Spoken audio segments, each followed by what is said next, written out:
atlântica adaptadas ao conviver na cidade, espécies que podem ser usadas na cidade. Por exemplo, uma floresta como a do Parque do Morumbi ou do Trianon, chega-se a quase 200 espécies de árvores. Dentro dessas espécies, existem várias espécies adequadas para diversos tipos de uso.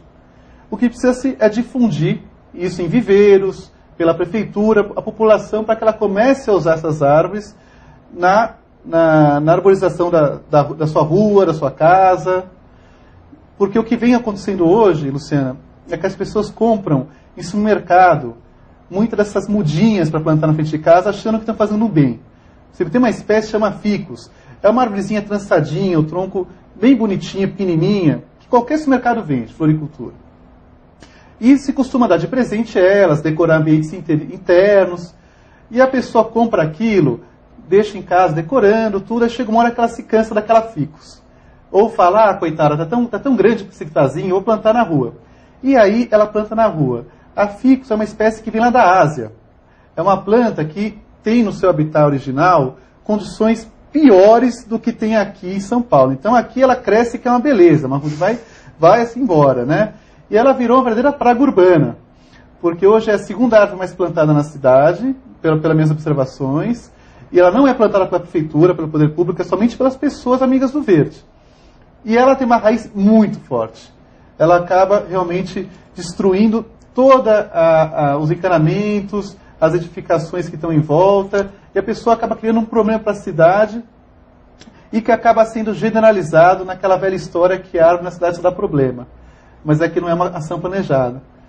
Bem, então, a gente tem que pensar que espécie que é melhor para ser plantada na frente de casa. Que espécie é melhor, então? Bem, as espécies nativas, né?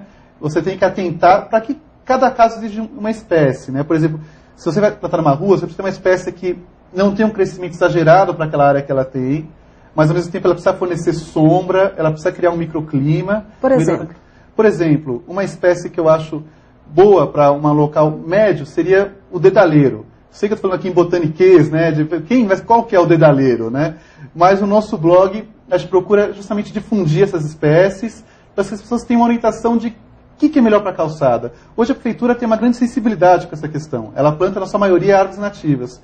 Por isso, se a pessoa também quiser consultar um agrônomo da prefeitura, alguém do viveiro da prefeitura, ela vai ser bem orientada.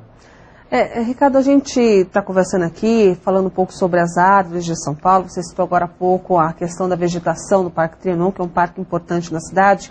Nós separamos algumas fotos para que a gente possa também mostrar ao internauta e para que o nosso ouvinte da Jovem Pan que está nos ouvindo também possa acompanhar pelo nosso site, um pouco mais sobre essas árvores tão representativas. A gente vai mostrar para vocês agora algumas dessas imagens que nós disponibilizamos. Esta, por exemplo, é de onde, Ricardo? Então, essa aí é um jequitibá branco que está no Trianon, perto da Alameda Casa Branca. É uma das maiores árvores lá do Trianon, uma árvore nativa. Ela tem provavelmente mais de 100 anos. E ela está muito ligada ao processo de fundação, mas de urbanização aqui da Avenida Paulista, propriamente dito, né? Sim, você imagina que interessante que é uma árvore que nasceu no meio de uma floresta, quando tudo ali era floresta, viu os homens chegarem, começarem a abrir ruas, asfaltar essas ruas, urbanizar e continuar lá. Então, essa árvore ela assistiu passar tropeiros por baixo dela, já que o espigão da Paulista era um dos caminhos para Sorocaba, para sair da cidade de São Paulo. E hoje está lá assistindo passar ônibus, pessoas com laptop embaixo do braço. É interessante como ela assimilou a cidade e continua existindo, né? Nós temos, é uma relíquia. Nós temos poucos exemplares como esta, por exemplo. São Paulo realmente destruiu a maior parte das suas reservas florestais, né? Hoje a gente tem poucos fragmentos de florestas dentro da cidade. Eu diria que o Trianon é o mais significativo, porque ele tem as maiores árvores. É uma floresta que ainda tem árvores de madeira de lei. Uma coisa muito rara, se a gente pensar que São Paulo ficou 4 séculos tirando madeira dos seus arredores, né? Pensando em São Paulo na colina histórica, ali perto do Angabaú, do Tamanduateí. Então, é realmente uma floresta muito rara dentro da cidade. A gente vai acompanhar agora uma outra imagem. Essa, por exemplo, é de onde? Essa aí é um lugar que os paulistanos também têm que conhecer, é o Jardim Botânico, na zona sul de São Paulo. Aí é uma trilha que passa no meio de um palmital. O palmito, esse que nós gostamos de comer na empadinha, nas tortas, né? o Jussara da Mata Atlântica, que hoje é proibido de corte, ainda bem, é a árvore-mãe da Mata Atlântica. Ela alimenta todos aqueles bichinhos e passarinhos da floresta atlântica. E hoje é muito raro de se ver na cidade, porque ela foi muito cortada durante a época da urbanização da cidade, né?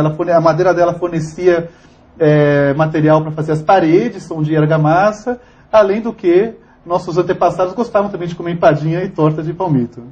A próxima foto nós vamos acompanhar agora. Essa aí é uma lembrança para os paulistanos que as paineiras rosas estão florindo por toda a cidade e que estão enfeitando o nosso outono esse ano com muito mais vigor, até eu percebi do que os anos passados. Essa é bem representativa mesmo, né? Essa daí está no final da Brigadeiro Luiz Antônio, viaduto Maria Paula.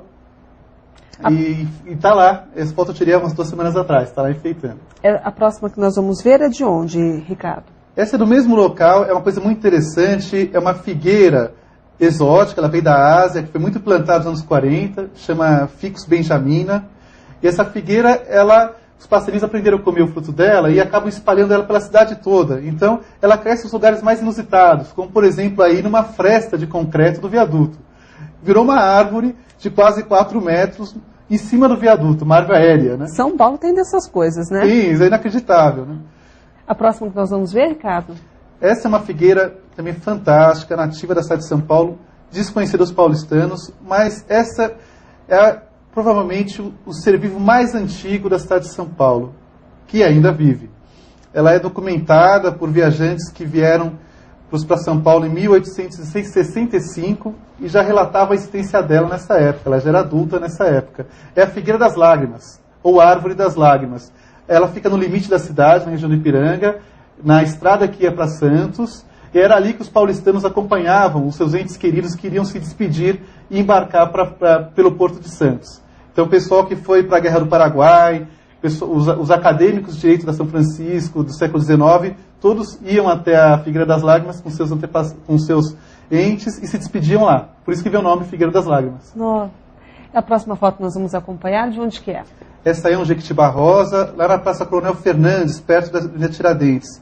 Esse jequitibá rosa também existe há muitos anos, tem fotos dele na década de 20, já adulto, e é uma árvore muito bonita, com formato típico dos jequitibás, e que também é desconhecida dos paulistanos.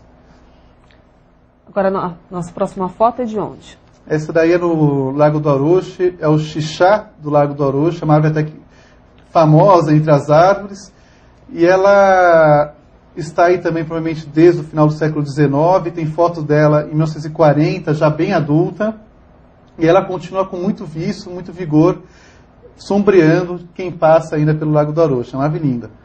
A próxima foto?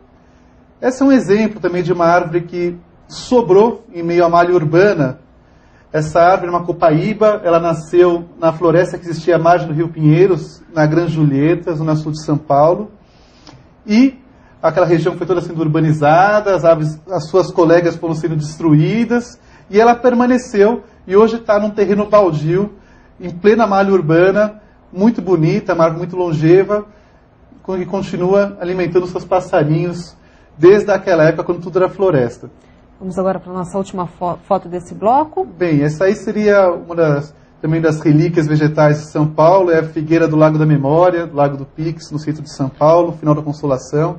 É uma figueira nativa de São Paulo e que também está aí há mais de 100 anos enfeitando a cidade. Tem foto dela em 1922, já adulta, e ela continua muito bonita ainda lá. Agora, é interessante a gente observar árvores centenárias, né, que continuam sobrevivendo em meio a essa poluição, todo esse desgaste que nós acompanhamos. Como é que a gente consegue, como é que as árvores conseguem sobreviver muitas vezes em situações tão complicadas? Pois é, né? Essa é uma pergunta realmente pertinente, porque se a gente pensar, São Paulo foi 3 cidades em um século, né? Como diria Benedito Lima de Toledo. São Paulo foi destruída e reconstruída diversas vezes. E as árvores continuaram lá, inacreditavelmente, né? Como é que elas conseguiram segurar? A questão, eu diria, em primeiro lugar, foi a sorte.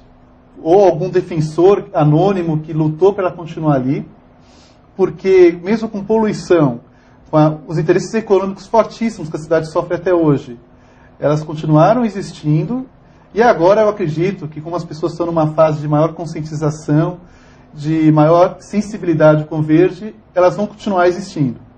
Isso eu acho que a fase crítica delas já foi, né? Agora a questão que se coloca presente é nós reproduzirmos essas árvores que mostramos, que são árvores símbolos da cidade, fazermos filhotes dessas árvores, né? Para que nossos filhos e netos possam continuar estando conectados com essa história, passeando embaixo de uma sombra de árvores tão belas. Por exemplo, dentro dessas que nós